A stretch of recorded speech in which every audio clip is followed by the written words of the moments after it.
Ce qu'on ne vous dit jamais sur la vie ici aux États-Unis. La famille, je vais vous dire à travers cette vidéo les choses que les gens ne vous disent pas.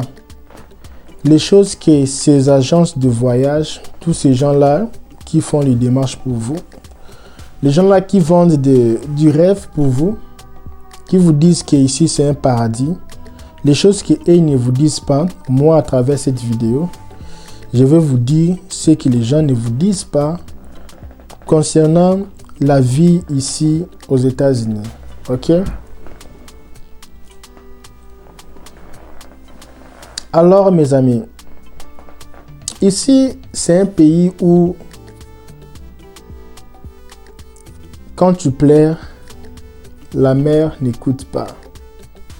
D'abord, salut, mon nom c'est LKB. Parfois, j'aime pas se présenter parce qu'on n'a pas le temps. On veut qu'accélérer les histoires.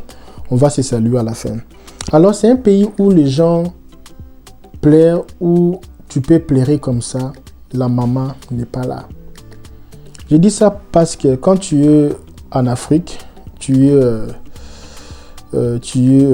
comment je peux dire, quand tu es en Afrique ou tu es en Europe, je ne sais pas ton pays d'origine, mais d'abord sur le commentaire ici, tu es de quel pays, où est-ce que tu es né. J'aimerais que si tu es une femme qui se respecte ou un homme qui se respecte, mets un peu sur le téléphone ici, appuie d'abord en bas, dis-moi, moi je suis né à Yaoundé. Je suis né à Kolwezi, je suis né à Kinshasa, je suis né à Lubumbashi, je suis né à Ouagadougou, je suis né au Burkina Faso, je suis né au Congo, Brazza, je suis né en Libreville, je suis né au Sénégal. Mets un peu sur le commentaire, je suis parisien même. C'est un pays, l'Amérique c'est un pays où tu pleures, la mère n'écoute pas parce que là où tu es né, si tu as un problème, tu vas appeler la tante. Si tu as un problème, tu vas appeler l'oncle. Ou tu peux carrément partir chez ta maman pour dire « Mère, les choses ici sont compliquées. Hein. J'arrive pas ici. Les choses sont vraiment compliquées. » Et ta mère peut t'aider pour ça. Sauf que ici, c'est un pays où la mère n'est pas là pour t'aider avec ça. Tu vas souffrir. Et personne ne va t'aider parce que tout le monde travaille. Personne n'aura le temps pour toi. Quand tu fais les démarches pour arriver ici, il faut se préparer. Quand je dis il faut se préparer, parce qu'ici, le travail, c'est dire. Qu'on ne vous ment pas ici, le travail, c'est dire. La différence avec l'Afrique, là-bas, il n'y a pas le travail. Et tu as beaucoup d'énergie pour travailler. Dieu t'a donné la force pour travailler, pour gagner de l'argent. Et comme tu n'as pas le travail, la force là, tu peux terminer ça chez une fille. Parce que tu n'as pas le travail. Tu n'as pas quelque chose à faire pour gagner de l'argent. Sauf ici, tu auras maintenant du travail.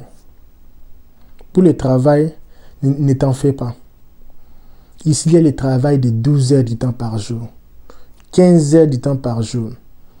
Tu peux travailler dans la construction, tu peux travailler au supermarché, tu peux travailler ceci, tu peux travailler pour peindre les maisons, tout ça. Parce que le travail qui paye ici, beaucoup, ce sont les travaux de construction. Beaucoup de gens ne savent pas ça, ils sont embrouillés. Le travail qui paye mieux même, quand tu viens ici, il faut chercher les Mexicains. Là, le travail qui paye mieux même, ce sont les travaux de construction, mettre la peinture, tout ça là, les choses de construction. Ça, tu peux même déjà commencer à gagner $22 par heure. Sauf que quand tu rentres à la maison, après avoir travaillé pendant 12 heures du temps, tu rentres fatigué. Si ce n'est pas, tu travailles, tu t'assois comme chez nous en Afrique, tu vas voir un sentinelle avec une chaise. Sentinelle, hein? Avec une chaise. Ici, non. Ici, tu vas partir à Walmart. Les gens qui sont comme des surveillants là, ils n'ont pas de chaise pour s'asseoir. Les mamans de 60 ans debout. Si c'est 3 heures, si c'est 8 heures du temps debout, tu ne t'assois pas. Debout. Oh non, je vais un peu s'appuyer sur le mur, contre le mur. Non, debout. là, ça sera compliqué pour toi parce qu'au début, là, il y a les pieds. Hein? Donc, il y a beaucoup de gens qui souffrent avec les pieds.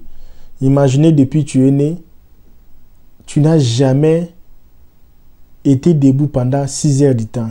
Ici, tu seras debout pendant même 12 heures du temps. Et tu auras peut-être 5 mètres comme ça pour mouver. À l'espace de 5 mètres, tu es toujours là debout pendant des heures. Et beaucoup de gens ne supportent pas ça. Hein? Surtout les gens qui n'ont pas travaillé en Afrique. Ça embête. Ça dérange les dos. Tu seras fatigué. Tu rentres à la maison comme si on t'a déboulonné et on t'a boulonné. En Afrique, le travail, c'est un peu facile. Il n'y a pas l'argent. Parce qu'ici, quand tu viens ici, tu seras obligé de faire tout. Hein? Tu vas travailler avec tout. Tout, mon ami, tu vas travailler avec tout. Tu vas travailler avec tout. S'il y a l'opportunité pour faire ceci, oh non, moi j'ai étudié, tu vas travailler avec tout. En Afrique, tu peux gagner par exemple $300 par mois. Tu travailles là comme caissier, ou bien, je ne sais pas, en cravate là propre, tout ça là. Mais on te paye $300 par mois. Et le travail même là, ce n'est même pas ciré, qui est assuré comme ça, non, ce n'est pas ciré. Sauf maintenant ici, il n'y a pas ce genre de travail, tu es confortable.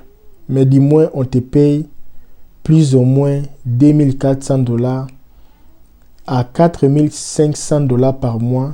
Quelqu'un qui vient d'arriver, qui a son work permit. Déjà, si tu vis ici, tu n'as pas le work permit, tu n'as pas le visa pour arriver, tu n'as pas les moyens pour arriver. Il faut savoir, maintenant là, avec les choses qui se passent en Europe là, avec les lois anti-immigration là. Je vais fermer la porte ici. L'enfant ici va venir entrer ici. Avec la loi anti-immigration, quand vous voyez en Grèce, quand vous voyez en France, Belgique, tous ces pays-là, ils sont marre. Ils ne veulent plus les étrangers chez eux. Maintenant, il y a les gens qui ont des documents. Ils vont chercher maintenant les opportunités ailleurs, au Canada ou aux États-Unis. Maintenant, les visas, là, ça sera difficile. Parce que là, actuellement, ici, si tu as le passeport européen, c'est facile pour entrer aux États-Unis. Une semaine, c'est beaucoup. Tu as seulement un passeport de l'Europe. Une semaine, c'est beaucoup. Tu seras ici.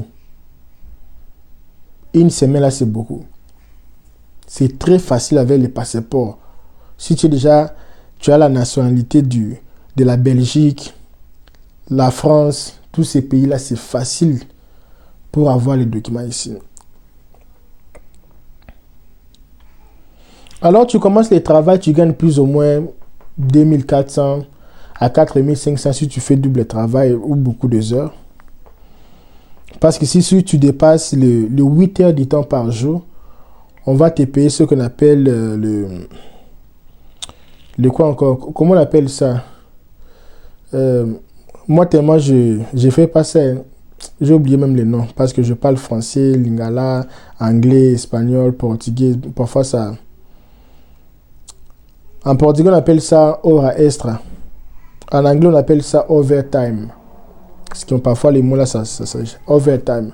Maintenant, avec le overtime là, on paye presque double l'heure que tu gagnes. Si tu gagnes même $15, on peut même te payer plus ou moins dans les $30. Ça dépend aussi des compagnies. Et vous allez voir les gens gagner beaucoup d'argent à cause de ça.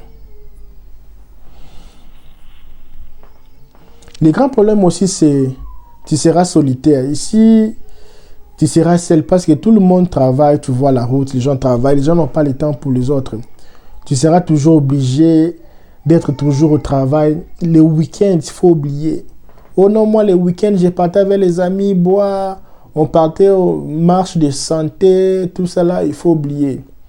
Oh non, le week-end, je suis à la maison. Ici, le week-end, tu vas travailler. Il y a les gens qui travaillent même le 1er décembre. Le 25 décembre, tu travailles. Il n'y a pas les repos. On peut donner même les repos, même les lundis, mardis. Les week-ends, là, tu travailles. Pendant que les autres, là, sont à la maison. Toi, tu travailles. Il n'y a pas les repos pour toi.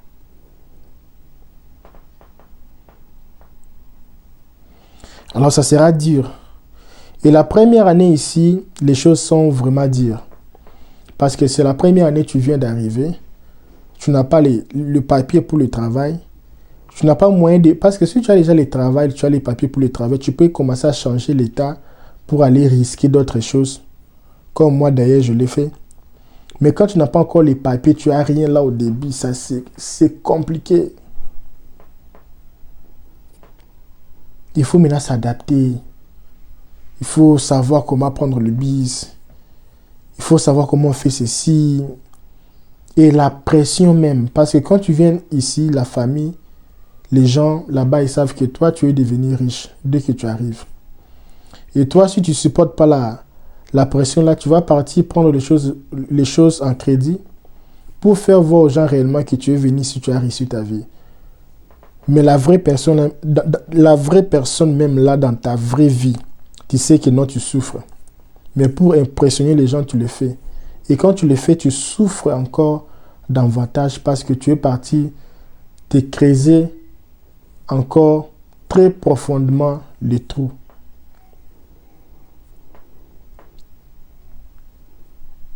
Ça peut même prendre 1 année à 2 ans pour s'adapter. Et le mal aussi si tu es tombé dans une ville où, comme au nord. Au nord, là où moi je suis ici actuellement, au nord, dans ces villes, le nord des États-Unis, pendant l'hiver, il n'y a pas vraiment beaucoup de travail. Hein. Il n'y a pas vraiment beaucoup de travail. Ça tombe. Sauf qu'au sud là-bas, comme au Texas, vous prenez un peu Californie aussi, vous prenez un peu... non, pas... Vous prenez c'est quoi? Vous prenez les côtés là de Miami, là. Vous prenez les parties sud là des États-Unis. Vous allez voir, il y a beaucoup de travail. Parce que là-bas, il fait chaud toute l'année. Mais les villes ici, tu viens ici, c'est comme si les arbres, les fleurs ont fané. Donc, c'est comme si tu es dans un désert décoré. Et tu peux te réveiller comme ça à 16h. Il est déjà noir comme 1h du matin. 16h, mais il est noir comme 1h du matin. Ça serait un peu dur pour toi. Je fais faire cette vidéo pour vous décourager. Je fais cette vidéo pour vous encourager, pour vous dire que rien ne serait facile. Alors, il faudra maintenant s'adapter. Il faut maintenant commencer maintenant à se préparer en conséquence. Moi, je sais le premier jour que j'étais arrivé à Dallas, le lendemain même, j'ai commencé le travail. Quand je suis arrivé à Austin, le même jour même, j'étais obligé d'aller travailler. Tu viens aujourd'hui aux États-Unis, tu commences à travailler aujourd'hui. Parfois, je vois les gens choisir des villes, je dis, mais pourquoi tu as choisi les villes ici? Et à ce moment, si je vois beaucoup de gens venir à Illinois, parfois je me dis, mais c'est bien. Mais si vous n'avez pas de support, c'est difficile. Hein? Si vous n'avez pas de support, c'est difficile. Il y a les villes comme ça, ce n'est pas vraiment intéressant d'arriver au début.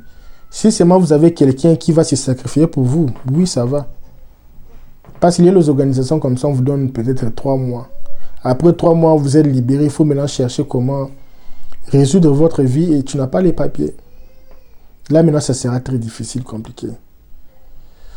Et autre chose aussi, il faut savoir que il faut oublier ton diplôme. Oh non, moi je suis avocat, j'étais ingénieur. Ici, quand tu arrives ici, tu vas voir qu'il y a les ingénieurs qui travaillent à la cuisine. Il y a les travail là pour aller laver les vaisselles. C'est tout ça même. Beaucoup de gens, même quand ils viennent ici, Ce sont les travaux de vaisselle. Tu laves les vaisselles là, tu fais la vaisselle, tout ça là. Parce qu'au début, c'est ça d'abord, c'est déjà des travails, resto, tout ça là, nettoyage, organisation dans les usines, tout ça là. Mais ça paye bien. Ça vaut même la peine même de gagner même ton $3000 comme ça là. Tu as une chambre là même de $300. Tu restes avec beaucoup d'argent. C'est pour ça que vous allez voir qu'ici, les gens gagnent vraiment beaucoup d'argent ici. Alors, je vais terminer cette vidéo pour vous dire qu'il faut se préparer. Quand tu veux venir ici, il faut chercher les gens qui peuvent vous aider à bien se préparer, vraiment se préparer parce que ça ne sera pas facile. Donc, si tu n'es pas préparé, donc ça sera compliqué. Prenez votre temps de se préparer de la même façon que vous êtes préparé pour arriver. Parce qu'arriver, c'est bon, mais pour rester, il faut se préparer. Oh non, moi je veux venir. Si tu viens pour rester, il faut maintenant chercher comment venir et rester et comment on fait ça. Merci beaucoup. C'était pour vous encourager. Bonne chance. Demain, à la même heure, il y aura encore une vidéo. Partagez la vidéo avec vos amis, vos camarades. Je vous dis merci. À la prochaine.